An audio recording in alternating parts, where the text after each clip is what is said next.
ओम श्री परमात्मने नमः। मित्रों, मेरे भाइयों और बहनों, मेरा नाम पंडित श्रवण कुमार सारस्वत है। मैं इलाहाबाद विश्वविद्यालय से 1978 में संस्कृत से एमए की उपाधि प्राप्त की और मैं 1983 बैच का मध्य प्रदेश शासन का पीसीएस अधिकारी था, जो 31 जुलाई 2018 में छत्तीसगढ़ शासन से सेवानिवृत्त हुआ। मित्रों, मेरा एक चैनल है। चैनल का नाम है सनातन संस्कृति एवं नीति ज्ञान। इस चैनल का उद्देश्य सनातन संस्कृति एवं नीति संबंधी ज्ञान का प्रचार प्रसार करना है। इसके पहले मैं 7-8 वीडियो सनातन संस्कृति एवं नीति ज्ञान पर आप लोगों के समक्ष प्रस्तुत कर चुका हूँ। आज का मेरा विषय है धर्म का स्वरूप एवं उसकी विवेचना।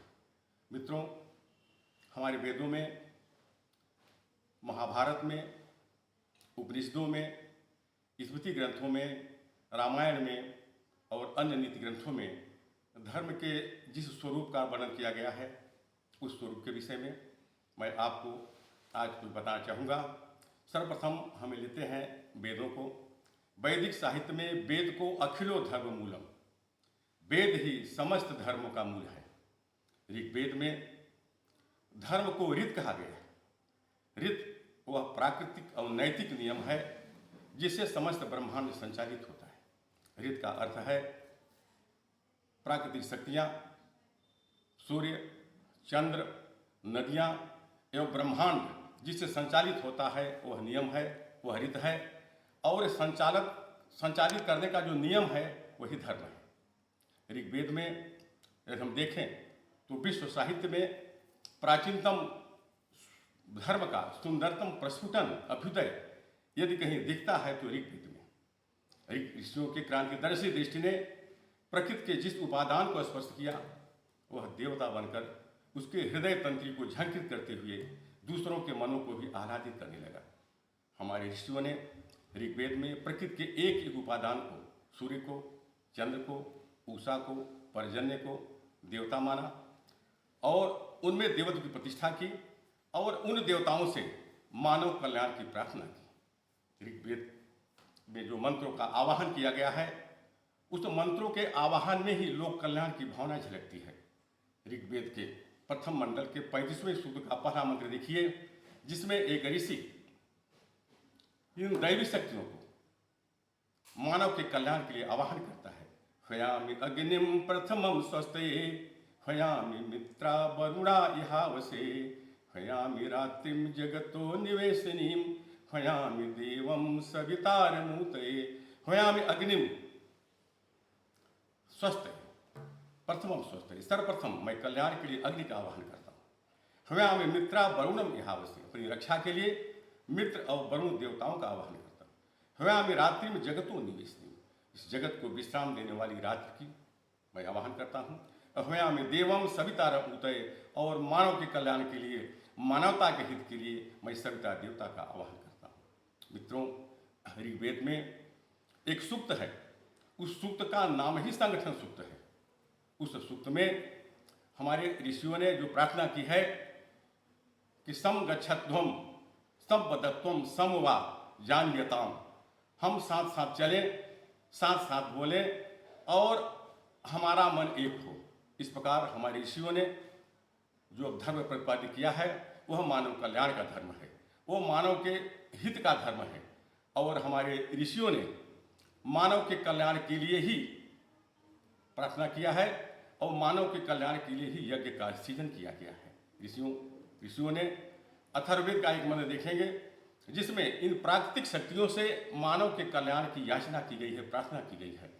सन्नो वातो वातु सन्नस्तपतु सूर्यः, अहानि संभवन्तु नः सम्राति प्रतिधीयताम्। सन्नो वातो वातु, हमारे कल्याण के लिए वायु प्रवाहित हो। सन्नस्तपतु सूर्यः, हमारे कल्याण के लिए सूर्य प्रकाशित हो।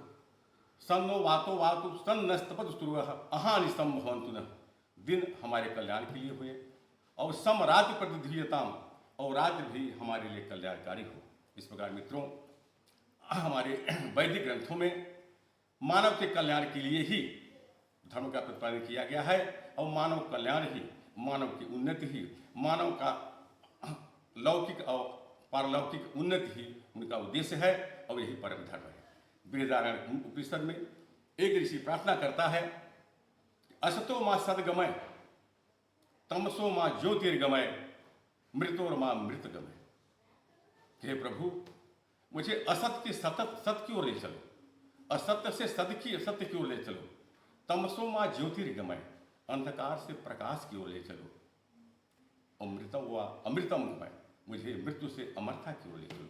इस प्रकार हमारे वैदिक ग्रंथों में संसार के कल्याण के लिए बहुजन हिताय बहुजन सिखाय विश्व बंधुत्व की भावना से ही हमारे ऋषियों ने मंत्रों का प्रणयन किया है, मंत्रों की व्याख्या किया है और मंत्रों का आवाहन किया है।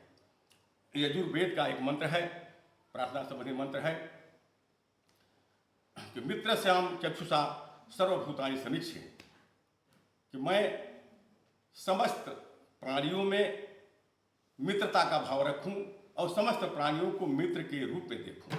इस प्रकार हमारे वेद में, यजुर्वेद में भी विश्व कल्याण की भावना से, बहुजन हिताय बहुजन सुखाय की भावना से स्तुति की गई है और प्रार्थना की गई है। मित्रों, यही भावना युगेश्वर श्री कृष्ण ने गीता में भी कहा है कि ते प्राप्तवन्ति मामेव सर्वभूत हिते रतः, जो समस्त प्राणियों के कल्याण में निरत रहते हैं वो मुझे ही प्राप्त होते हैं। मित्रों, यदि हम उपनिषदों की ओर जाएं तो उपनिषदों में पूजा कर्मकांड को उतना महत्व नहीं दिया गया है जितना आत्मिक शुद्धि को, कर्म से मुक्ति को और ब्रह्म के साक्षात्कार को महत्व दिया गया है। हमारे कठोपनिषद में दो मार्ग बताए गए हैं, एक श्रेय का मार्ग बताया गया है और एक प्रेय का मार्ग बताया गया है। श्रेयश्च प्रेयश्च विविक्त में तौ संपरित्य विविनक्ति धीरः, श्रेयो हि धीरो अभिप्रेयसो विनीते, प्रेयो हि मंदो योग क्षेमात् विनीते। एक श्रेय का मार्ग है जो व्यक्ति को कल्याण का और मुक्ति का मार्ग है, और दूसरा प्रेय का मार्ग है जो लौकिक संसार के क्षणभंगुर सुख सुविधा से संबंधित है और अविद्या से संबंधित है। हमारे वेदों में इन दोनों मार्गों को विद्या और अविद्या के नाम से संबोधित किया गया है। दूरम एते विपरीते विसूची अविद्या याच विद्येति ज्ञाता।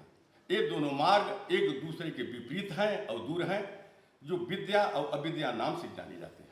जो श्रेय का मार्ग है वो विद्या का मार्ग है।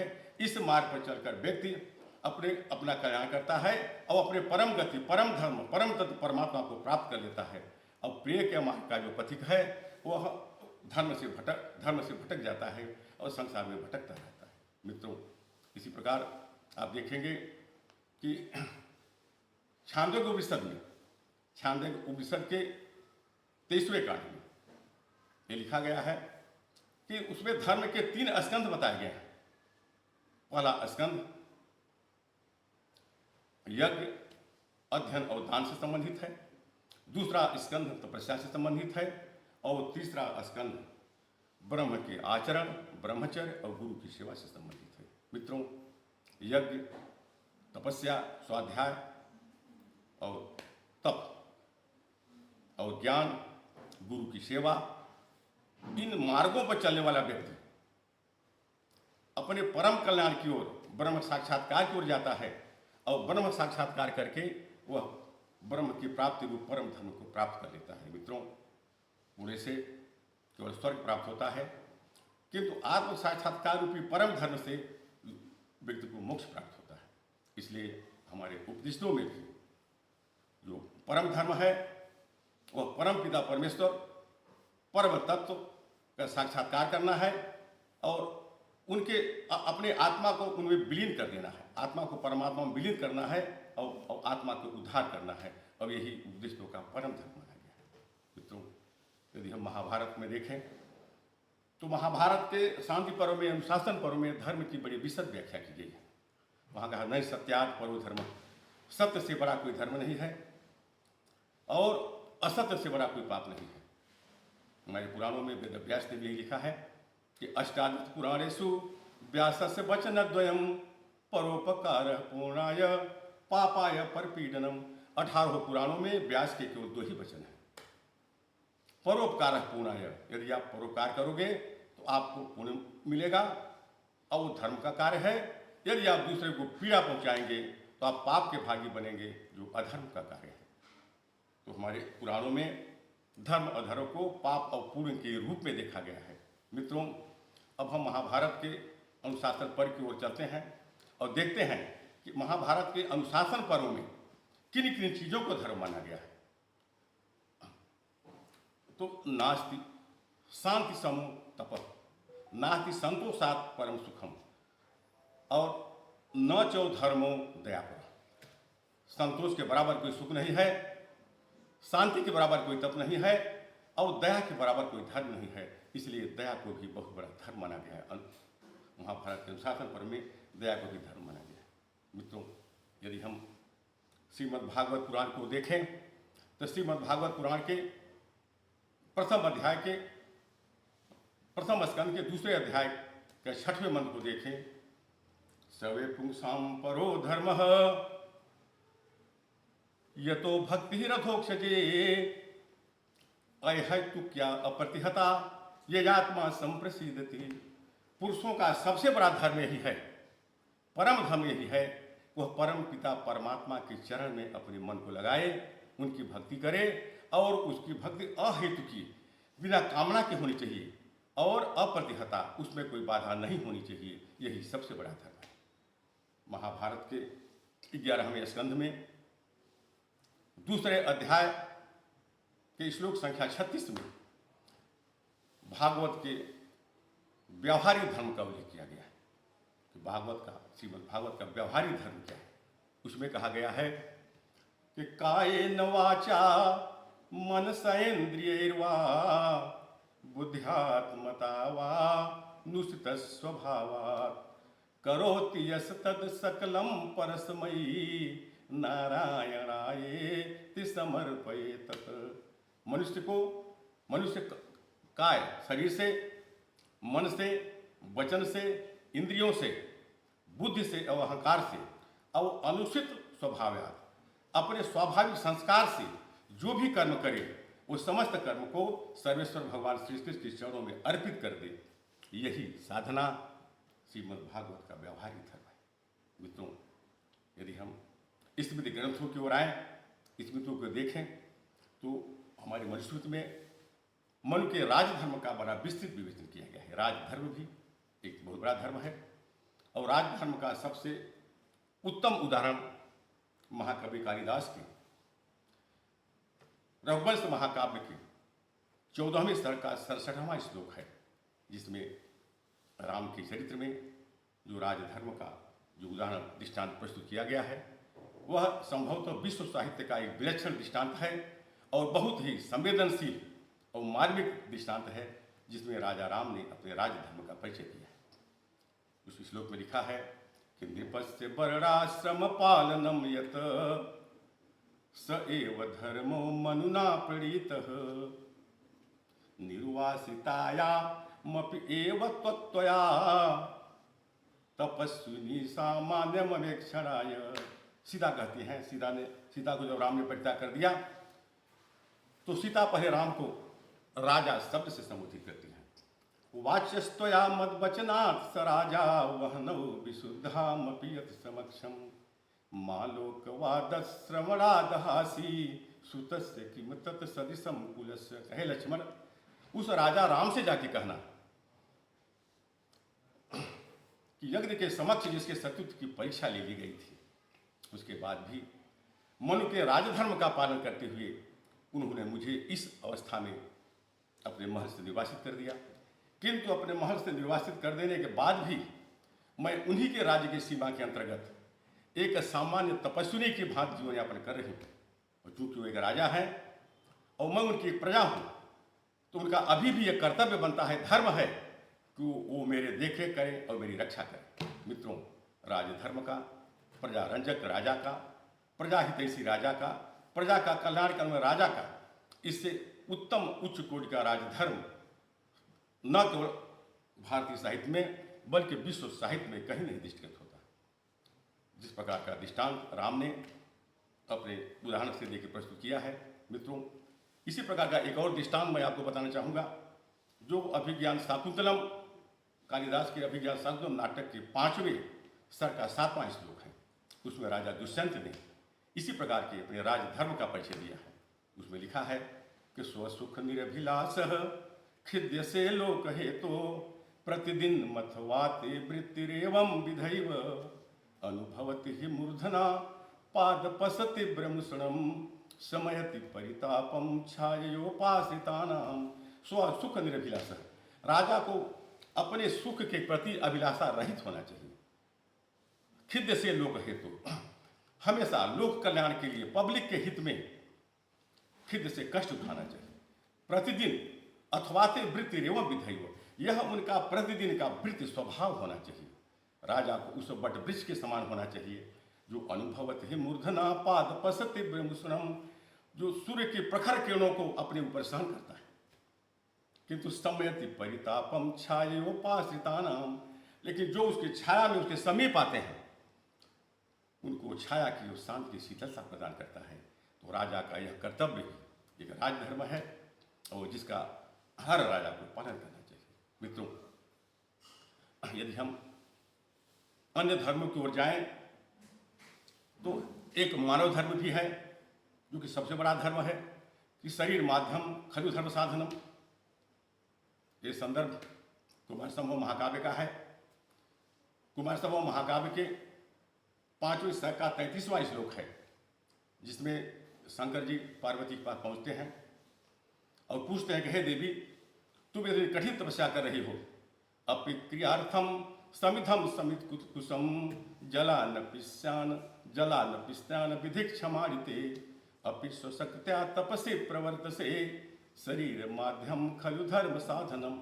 हे देवी, आपको तपस्या करने के लिए समिधा, कुशाएं, जल इत्यादि उपलब्ध तो है ना, इसलिए आप इतनी कठिन तपस्या कर रही हो, आपका शरीर क्षीण होता जा रहा है। शरीर माध्यम खलु धर्म साधनम, यह शरीर ही सभी धर्मों के साधन का प्रारंभिक और अंतिम स्वरूप होता है। इसलिए व्यक्ति को अपने शरीर की रक्षा सभी धर्मों से बढ़कर करनी चाहिए। मित्रों, धर्म कोई जड़ वस्तु नहीं जो कि स्थिर है। किसी समय परिस्थिति और स्थान के अनुरूप इसका स्वरूप बदलता रहता है। एक समय में जो व्यक्ति, जो चीजें, जो व्यवहार व्यक्ति को धर्म की श्रेणी में लाता है, उसी दूसरी परिस्थिति में वही चीजें, उसके विपरीत आचरण भी उसको धर्म की श्रेणी में ही लाता है। हमारे शास्त्रों में व्यवस्था दी गई है कि गुरुम वा बाल वृद्धम वा ब्राह्मण वा विपश्चिताम आतताइन मायांतम हन्याद एवा विचारयन। यद्यपि हमारे गुरुओं को, बालकों को, बालक, वृद्ध, ब्राह्मण, विपश्चित को सम्मान करना चाहिए और हमेशा हम इसका सम्मान करते हैं। लेकिन यदि आतताइनम आयंतम, आतताई के रूप में मेरी हत्या करने के लिए मेरे ऊपर आक्रमण करते हैं तो हन्याद एवं अविचार्यन, तो उनकी हत्या करके अपने शरीर की रक्षा करना चाहिए। ये आपका शरीर का धर्म है। इस प्रकार से मित्रों, शरीर धर्म, मानव धर्म, राजधर्म और अनेक प्रकार के जो धर्मों का विवेचन, धर्मों का वर्णन हमारे शास्त्रों में किया गया है। उसका उद्देश्य यह है कि समय और परिस्थिति के अनुसार व्यक्ति को अपने धर्म में यथास्थिति परिवर्तन, संशोधन करते रहना चाहिए। मित्रों, गीता में योगेश्वर भगवान शिष्ट करते हैं कि धर्म वह है जो व्यक्ति धारण करता है। यदि धर्म की व्युत्पत्ति की ओर जाए तो यह धारणे धार से बना है, जिसका अर्थ होता है धारण करना। धारणा धर्म त्यागो धर्मो धारते प्रजा। धर्म वह है जिसको हम धारण करते हैं। अब प्रश्न उपस्थित होता है कि किस चीज को धारण करना धर्म है? क्या ये गेरुआ वस्त्र को धारण करना धर्म है? क्या मस्तक पर तिलक धारण करना धर्म है? या रुद्राक्ष स्फटिक की माला धारण करना धर्म है? या अन्न को त्याग करके और फलाहार पर रहना धर्म है? या संसार से पलायन करके सन्यासी बन जाना धर्म है? नहीं, ये केवल व्यक्ति के चिन्ह मात्र है। संसार से पलायन किसी प्रकार का धर्म नहीं कहा जा सकता। मनुस्मृति में मनु महाराज ने लिखा है कि अधित विधिवत वेदान पुत्रांश उत्पाद्य धर्मतः इष्टवाच शक्ति तो यज्ञ मनोमुक्षे निवेशेत। व्यक्ति को अधित विधिवत वेदान, पहले वेद वेदांगों का अध्ययन करना चाहिए। पुत्रांश उत्पाद्य धर्मतः, और धर्म पूर्वक पुत्र पैदा करना चाहिए। और इष्टवाच शक्ति तो यज्ञ, अपने शक्ति के अनुरूप यज्ञ यागादि क्रियाएं करनी चाहिए। तत्पश्चात मनोमुक्षे निवेशेत, तब वो व्यक्ति मोक्ष की ओर, मोक्ष धर्म की ओर अग्रसर होना चाहिए। इसके विपरीत भी उसने श्लोक लिखा कि अनध्युत्तदिजो वेदान अनुत्पाद्य तथा सुतान अनिष्ट्वा चैव यज्ञस्य मोक्षमिच्छन् प्रजततः। यदि व्यक्ति बिना वेदों का अध्ययन किए हुए, बिना पुत्र उत्पन्न किए हुए और बिना यज्ञ यागादि क्रियाओं को किए हुए मोक्ष की इच्छा करता है तो बजत अधः, वो अधोगति के प्राप्त होता है। तो मित्रों, हमने ऐसा कहा कि धारण करना धर्म है। किस चीज को धारण करना धर्म है? तो हमारे धर्मशास्त्र वर्वज्ञों ने, धर्म के ज्ञाता मनीषियों ने धर्म के 10 लक्षण बताए।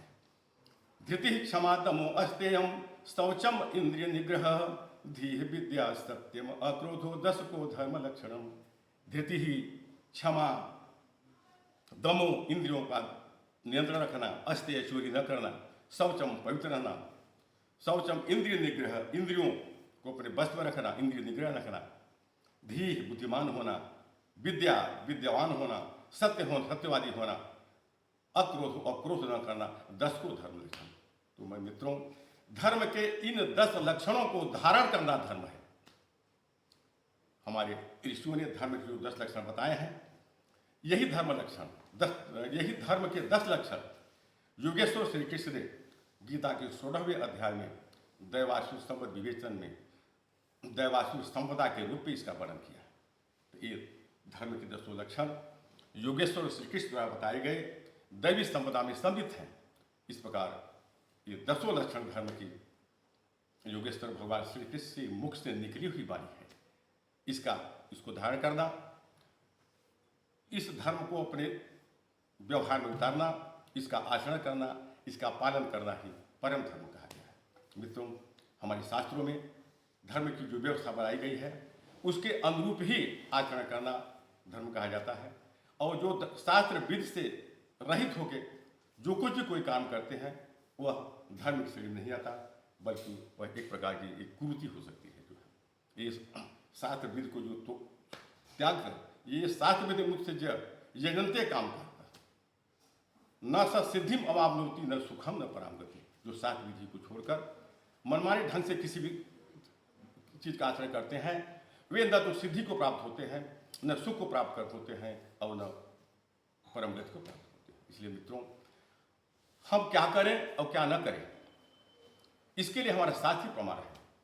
तस्मात् शास्त्रम प्रमाणम ते कार्याकार व्यवस्थित हो ज्ञात्वा शास्त्र विधानोक्तम कर्म कर्तुमिहार्हसि।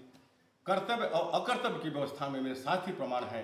हमारे शास्त्री बताते हैं कि एक काम मुझे करना चाहिए और हमारे शास्त्री बताते हैं कि एक काम मुझे नहीं करना चाहिए। इस प्रकार से शास्त्र के विधान को जानकर ही व्यक्ति को अपने कर्तव्य को संपादित करना चाहिए। और शास्त्र के विधान के रहित जो भी काम होगा वह धर्म की श्रेणी में नहीं आएगा और आदमी को पतन की ओर ले जाएगा। मित्रों, धर्म की ये जो व्याख्याएं हमने ये बताया कि धर्म के बारे में वेदों में क्या उल्लेख किया गया है, उपनिषदों में क्या वर्णन है, गीता में क्या वर्णन है, महाभारत में क्या कहा गया है और हमारे श्रीमद् भागवत में कहा गया है। मित्रों, इन समस्त धर्मों व्याख्याओं का निचोड़ है कि धर्म वह है जिससे मानवता का कल्याण हो और व्यक्ति यतो अभ्युदय निश्रेयस हेतु, जो व्यक्ति के लौकिक और पारलौकिक कल्याण में कारण बने, वही सबसे बड़ा धर्म है और वही उसी धर्म का हमको पालन करना चाहिए। मित्रों, आज बस इतना ही मैंने धर्म के विषय में संक्षेप में आपको बताया। अगले वीडियो में मैं और कुछ ज्ञानवर्धक जानकारी लेकर आपके समक्ष उपस्थित होऊंगा और इस जैसा हमने बताया, इस चैनल का उद्देश्य सनातन धर्म का प्रचार प्रसार है। इसलिए मित्रों, इस चैनल को अधिक से अधिक सब्सक्राइब करेंगे, लाइक करेंगे और अपने इष्ट मित्रों को इसको आगे बढ़ाएंगे, जिससे इस सामान्य जानकारी से वो भी अवगत हो सकें। बहुत बहुत धन्यवाद। नमस्कार।